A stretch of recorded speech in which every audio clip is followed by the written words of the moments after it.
अल्लाह को किसने बनाया? अल्लाह को किसी ने भी नहीं बनाया। ये क्या सवाल हुआ कि क्रिएटर को अगर किसी दूसरे क्रिएटर ने बनाया हो तो उसको क्रिएटर को कहेंगे, वो खुद क्रिएशन है। तो वो खुद ब खुद आ गया कहां से?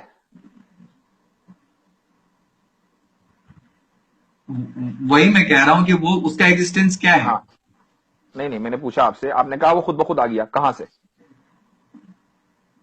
वही तो मैं आपसे सवाल कर रहा हूं कि वो जो है, अगर आप कह रहे हैं कि उसको किसी ने नहीं बनाया, तो इसका मतलब है कि वो मतलब खुद ब खुद एग्जिस्ट करता है और उसको जो है किसी को मतलब खुद ब खुद है वो। एक मिनट, ये बताइए कि आपने कंप्यूटर बनाया है ना? तो क्या कंप्यूटर के अंदर बैठे हैं आप या कंप्यूटर के बाहर बैठे हैं? बाहर बैठा हूं। अल्लाह ने टाइम बनाया है, तो वो टाइम के अंदर कैसे बैठेगा? वो टाइम के बाहर है। अल्लाह ने स्पेस बनाया है, ये जो पूरा मकान है, पूरा यूनिवर्स है, वो यूनिवर्स में क्यों बैठेगा? वो यूनिवर्स के बाहर है। तो जब वो टाइम बनाने के बाद टाइम से बाहर है, तो आप उसको ये नहीं कह सकते कि वो फला टाइम में तो था, उससे पहले नहीं था। ठीक है, जब कंप्यूटर बनाने वाला कंप्यूटर से बाहर है, तो टाइम बनाने वाला टाइम के अंदर कैसे होगा? ठीक है। तो बट उसका भी तो एक टाइम होगा ना, उसका भी तो एक स्पेस होगा जिसमें वो है। ये क्या बात हुई? अभी मैंने आपसे कहा कि जब कंप्यूटर बनाने वाला कंप्यूटर में नहीं है, तो टाइम बनाने वाला टाइम में नहीं है, टाइम से पहले है। और जब उस जो टाइम, आप उसको ये नहीं कह सकते कि भाई इतने मिलियन साल पहले अल्लाह ताला था, उससे पहले नहीं था। क्योंकि जब आप कितने भी पीछे जाएंगे, आप मिलियन बिलियन ट्रिलियन जिलियन चले जाएं, वो टाइम है। उस टाइम को बनाने वाला अल्लाह है। तो जो बनाने वाला है टाइम का, वो कभी टाइम में नहीं होगा, बल्कि टाइम के बाहर होगा। और जो टाइम के बाहर होगा, आप उसको टाइम से जज नहीं कर सकते। इसलिए आप ये नहीं कह सकते कि अल्लाह कब आया, क्योंकि जो कब का सवाल है, ये उसके लिए होगा जो टाइम के अंदर है, ना कि उसके लिए जो टाइम के बाहर है।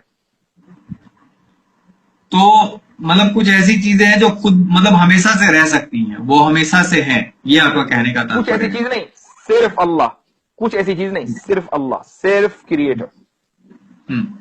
मैं अगर उसी तरीके से कहूं कि ये कायनात जो है वो हमेशा से है और इसको किसी ने नहीं बनाया, तो उसमें कितने का फर्क पड़ रहा है? नहीं, तो आप अगर ये ना कहें कि अगर या मगर, आप ये कहिए कि है हमेशा से। आप क्यों थ्योरी को लेकर चलते हैं? आप फैक्ट्स के ऊपर बात कीजिए ना। आप ये कहिए कि भाई ये कायनात हमेशा से है, अब हम ये कहेंगे उसकी दलील दीजिए। जनाब, साइंस जो है वो ऐसे ही चलता है, थ्योरी पे ही चलता है। अलग अलग थ्योरी दिए जाते हैं, जिसको आप रॉन्ग प्रूव कर देते हैं उसको हटा दिए जाते हैं, और जो सही रह जाते हैं वो रह जाते हैं। तो आप ये कहिए कि भाई हमारी थ्योरी के दबाव से कायनात हमेशा से है, अब हम ये कहेंगे भाई आप दलील दो, तो आप दलील दीजिए। नहीं, मेरा जो है मेन पॉइंट आपको कहने का ये था कि जैसे खुदा हमेशा से हो सकता है, वैसे ही ये कायनात हमेशा से क्यों नहीं हो सकती है? क्योंकि कायनात क्रिएटर नहीं है, कायनात क्रिएशन है। आप वरना तो ये कहना पड़ेगा जिस तरीके से कंप्यूटर बनाने वाला है, इसी तरीके से जिस दिन पैदा हुआ था उस दिन कंप्यूटर भी पैदा हो गया था। उसने बड़े होकर पढ़ाई की, उसके बाद उसने वो इंजीनियर बना, यहां तक कि उसको एबिलिटी हुई कि उसने कंप्यूटर ईजाद किया। तो ऐसा ही ये है।